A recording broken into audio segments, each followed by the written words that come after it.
Okay, so who out there is left-handed? Anyone? All right. So let me know if this has ever happened to you. You tell someone that you're left-handed, and they say, oh, you must be creative. Maybe they ask if you're an artist. Has that happened?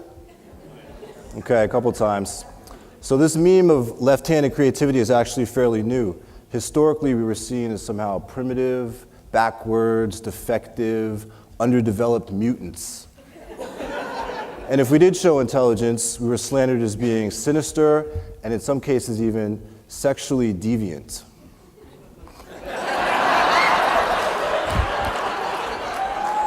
So I want to talk about these myths a little bit, but first I want to look at what is handedness.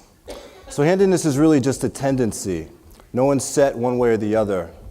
This is the Edinburgh Handedness Survey, and it's used by psychologists and neurologists to determine the degree of handedness. So it's a pretty wide spectrum. Take a second and think about which hand you use for these things. I'm strongly left-handed. I use my left hand for everything except for striking a match for some reason. Other people are kind of similar. Bill Gates, for example, only uses his left hand to write with, but he does everything else with his right hand. Yes, evil genius here.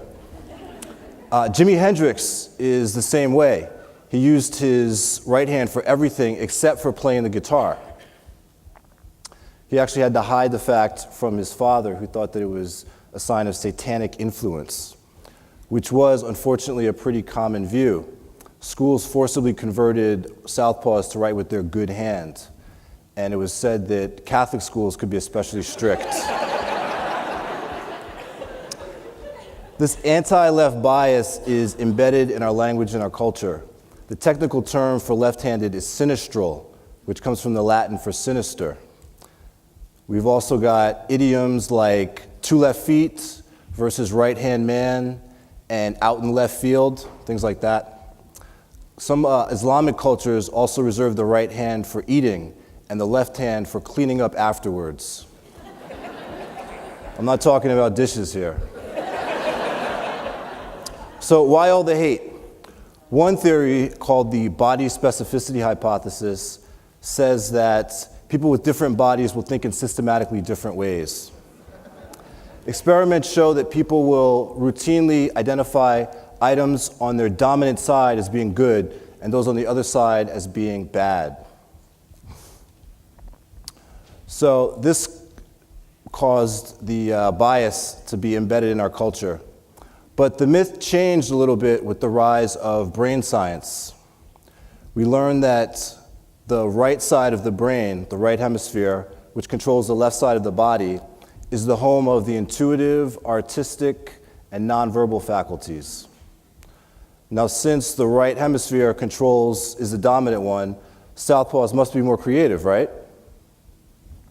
Well, not exactly.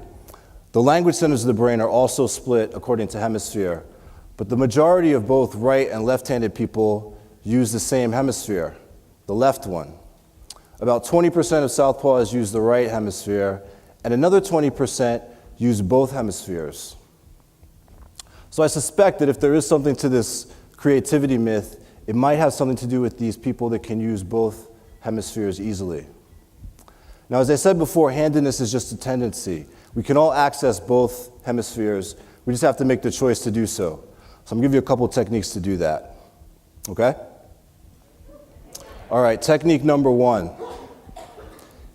Intoxication. All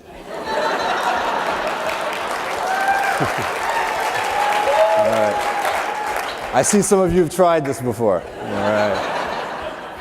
So simply annihilate your left cortex with some quality alcohol. Technique number 2. Perform some daily tasks using your non-dominant hand. This won't make you more creative, but it will spur growth in the right hemisphere, which can actually help to prevent senility and dementia. The best way to be more creative is simply to do creative things. One book that can help with this is called Conceptual Blockbusting by James L. Adams. If you do the exercises in the book, you will definitely get more creative. The important thing to remember is that as humans, we can all choose how we use our brains. So think about when you look in the mirror tomorrow to brush your teeth, what are you choosing to be and do? Thank you.